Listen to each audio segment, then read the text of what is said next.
आं बे समाव बेखौनो इमारजेन्सि फोसावबावनो मोनसे सुंद' रादाब लाबाय जे थांनाय सप्तासेसोनि सिगां आं जेब्लानाखि बिसिडिसि चेयारमेन आरो टिसिएलसि चेयारमेननि सोमोन्दै आङो मोनसे फोरमायथिनाय आङो निउस फोसावदोंमोन।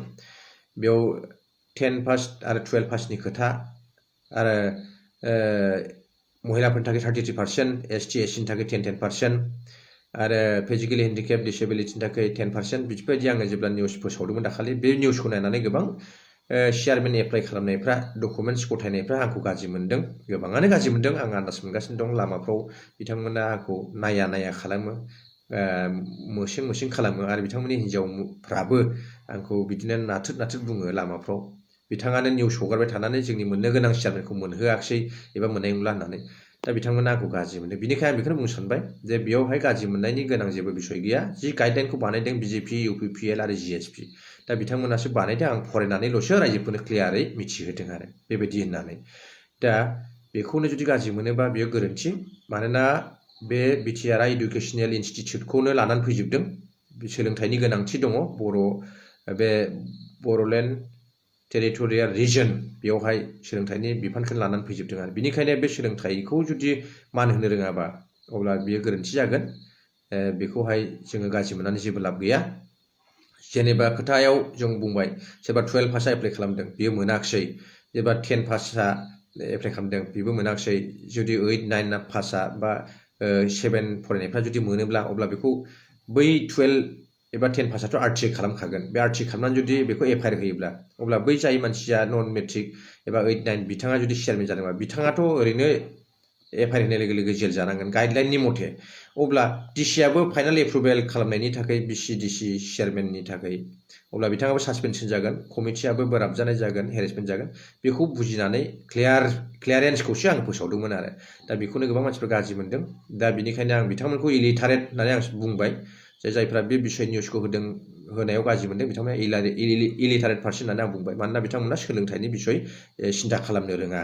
जि सोलोंथाइफोरखौ लानानै फैदों बे बिटिआरनि सक्तियाव, बिथांमोना बेखौ गाज्रि मोनदोंसोब्ला इडुकेसनेल डेभेलपमेन्ट प्रसेसखौ, अब्ला बिथांमोना बे बिपिएफनि एखे प्रसेसआवनो दं होननानै आं बिथांमोननिसिम साननाय फैबाय आरो दायो। आङो बेखायनो आं बुंनो सानबाय, माखासे समाव मिटिंफ्रावबो आंखौ बिथांमोन बायदिया, बे जायफ्रा गाज्रि मोनदों बिथांमोन बायदिया मिटिंफ्रावबो आंखौ थांनो बादा होलायलायनाय आङो खोनागासिनो दं। जे बिथांखौ मिटिङाव लेंहरनाङा, बिथांखौ खोन्थानाङा दे होननानै बुंलायलायनाय। अब्ला बिथांमोना जोंखौ माबा मोनसे लुबैदों होननानै सानदों आरो जे बिसिडिसि चेयारमेन बा टिसिएलसि चेयारमेन मेम्बारफोर बायदिसिना बेफोर लुबैदों सानदों आरो। खिन्थु आङो जेबो लुबैयाखै। आं दिनैसिमबो मोनसेबो बुस्थु लुबैफेराखै।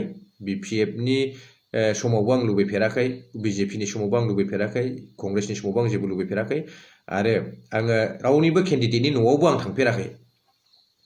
आङो इएम, एमसिएलए आरो चिफ डिपुटि चिफ आरो एमएलए मन्थ्रिफोरनि एमपिफोरनि न'आवबो आं दिनैसिमबो थांफेराखै आरो आं थांनो बायो बिथांमोननि न'आव। मानोना बेबायदि थांनाय सर' गैया आंनाव। केन्डिडेटफोरनि न' थांनानै आङो रायज्लायहैनो एबा बिथांमोननि न'आव मा रायज्लायहैगोन एबा मा सावरायहैगोन, आं बिदि थांनाय सर' गैयैखाय आं थांफेरा आरो आं बायो आरो केन्डिडेटफोरनि न'आव थांनो थाखाय। दा बेनिखायनो थांफेराबो आरो आं जेबो लुबैयाबो। बिसिडिसि मेम्बारानो जा, चेयारमेनानो जा, टिसिएलसि जिफोर आं जेबो लुबैनाय गैया आरो बेनिखायनो आंखौ माबा मोनसे लुबैदों होननानै साननो नाङा रायजोफ्रा। आङो जेबो लुबैयाखै। आंहा टेलेन्टस दं, थेवब्लाबो आं बेखौ लुबैया आरो बेखौ आंनो होनोबो होननानै दा सानथों आरो। आं दा बे समाव बेखौनो बुंनो सानबाय जे बिदि मिटिङाव थांनो होलायलायै एसे बायदिसिना लुबैदों साननानै बिदि बादा होलायलायनाया बे गाज्रि। आङो जेबो लुबैयाखै, ओंखायनो आंखौ बादा होलायलायनाङा। आं थांनानै एसे एनै फंनैसो साजेसन होनोबो आंहाबो इस्सा दं। जिहेतु आंबो नेसनेल एवार्ड मोनलायलायनाय doctor B R Ambedkar memorial national एवार्डखौ आं 2014 सननि 6 डिसेम्बराव जोंनि गभर्नर बै समनि पिबि आचार्यनि गेजेरजों, पार्लियामेन्टनि स्पिकार, एसेम्ब्लिनि स्पिकार आरो गुबुन गुबुन इडुकेसनेल प्रफेसारफोर, भाइस चेन्सेलरफोर आरो इउनिभार्सिटिनि गासैबो प्रफेसारफ्रा आरो बिदिनो एसेम्ब्लिनि गुबुन गुबुन वार्कारफोर, चिफ सेक्रेटारिफोर ज' जानानै आंनो बे एवार्डखौ होदों ससियेल एक्टिभिटिसनि थाखाय। जिहेतु बेफोरबायदि एवार्डखौ आंबो मोननाय हिसाबै बर'फोरनि बिथोराव आंबो माखासे साजेसन होनो आंहाबो लुबैयो। खिन्थु आङो जेबो थाखा फैसा लुबैया एबा माबा मोनसे बिबानखौ मोननो थाखाय लुबैया। बिनिखाय आंनि साजेसनखौबो फंसे फंनैया जागोन होननानै आंहा साननाय दङ। जिहेतु चिफ सेक्रेटारि, आइएएस अफिसारफ्राबो आंनि मोनफ्रोमबो दरखास्त'खौ दिनैसिमबो भुल होननानै गनायफेराखै। जेसेबांनाखि कमिसनारजों आं मावदों, टटेल 22 जनसो कमिसनारफोरजों आं खामानि मावबोबाय आरो चिफ सेक्रेटारियाथ' गोबां चिफ सेक्रेटारि बारग'लांबाय।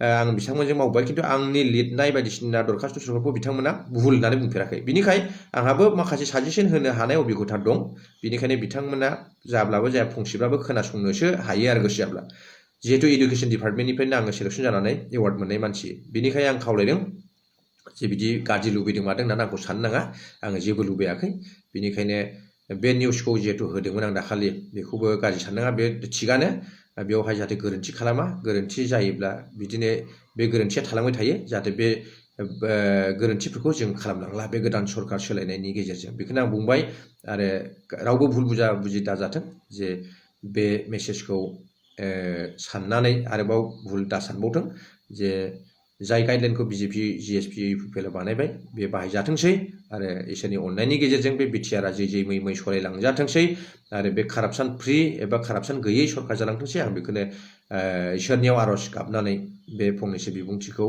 आङो दोनथ'नाय जाबाय गोजोन्थों